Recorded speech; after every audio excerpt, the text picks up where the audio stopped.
John from JO Ventures Outdoors. I'm here with a leather project update.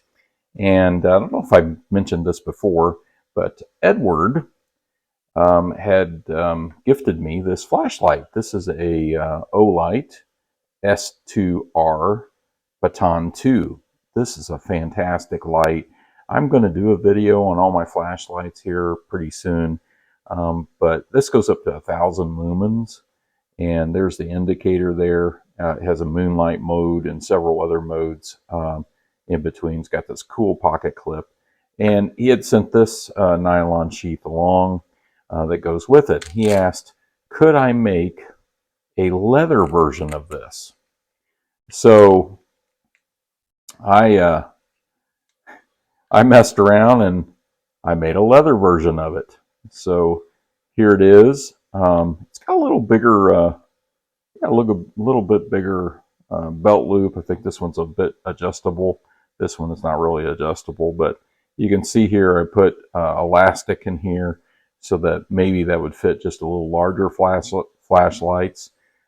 This one does fit in here quite nicely. It's pretty snug.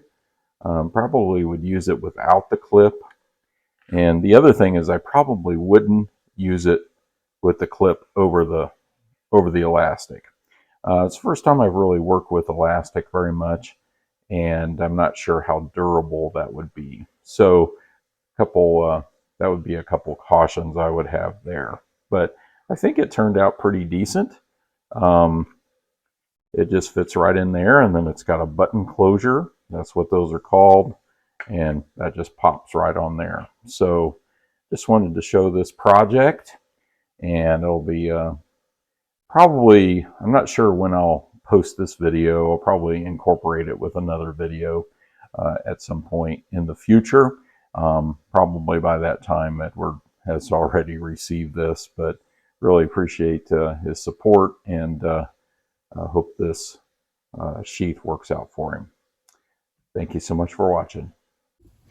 John from JO Ventures Outdoors, and just here with kind of a combination of a couple of videos just showing some leather projects, and I've been doing some experimenting on some different things. So the first clip you saw was a flashlight project I did for Edward. It was a sheath for a S1R Baton 2, something like that, and pretty cool project with the elastic.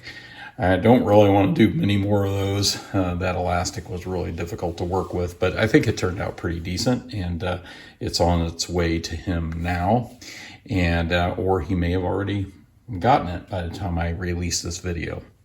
But the other thing that I've been doing is I made a couple slips. These are reject slips, okay? So these were slips I cut for other people projects, and this one I messed up the JO.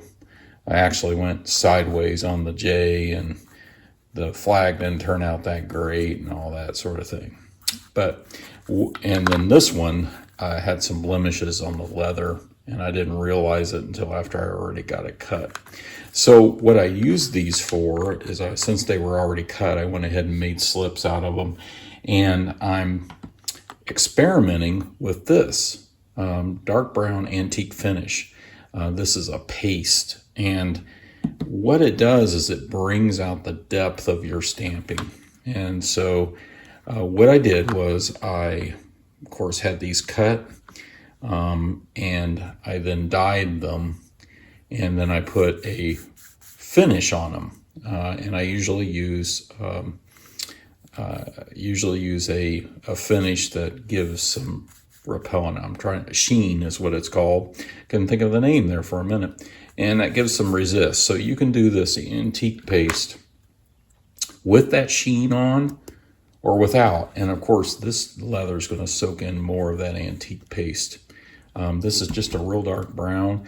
And what it does is it settles in the stamp, in the stamping. And look at that. I thought the results were really cool. You can see it also settles into these blemishes, but it settles right into the JO and into these stamps, and it just brings out the depth of that stamping. I don't know if the camera is really doing it justice. When you see it in person, it's just amazing. It's just a nice little finished touch, and I'm really liking it. Now my stitching is not the most wonderful on these two pieces. Looks like I was stitching under the influence or something, especially on this one. I'm not sure what happened there, but they're a little bit off. But this is tan, and this is light tan. Now it does darken it, obviously, because you're putting a dark paste on this. And so I experimented with how long do I leave it on. You rub it on the whole thing, and then you wipe it off after a certain number of minutes, and then buff it out. And so I was experimenting with how long to leave it on to allow it to settle into the stamping. This one I didn't have to leave on as long. This one I had to leave on a little bit longer. And so I was just experimenting with it. These were two great pieces to experiment with.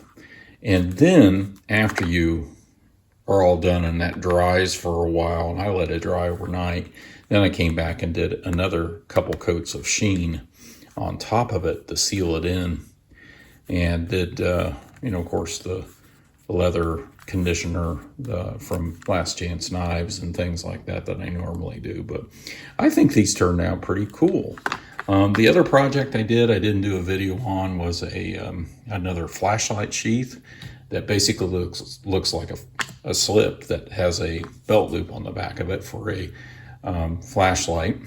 And I, for the life of me, can't remember the name of the flashlights now, but they're from Olight, and you'll see some photos of that at the end of this video. I just thought I'd do a conglomeration of some of this. Now I've done I'll have a video coming up in the future, but I did a maker swap with another leather worker. So I'll be showing that here pretty soon. But I just thought that you'd be interested in seeing these, and wanted to talk about the antique finish and just experimenting with that. The other thing I'm experimenting with was a new tool, a different edge groover. And I think that might be why I'm a little bit off there. I'm still getting used to it, but it does work a lot better than my other one. So I'll be experimenting with it a little more too. So thank you all for watching.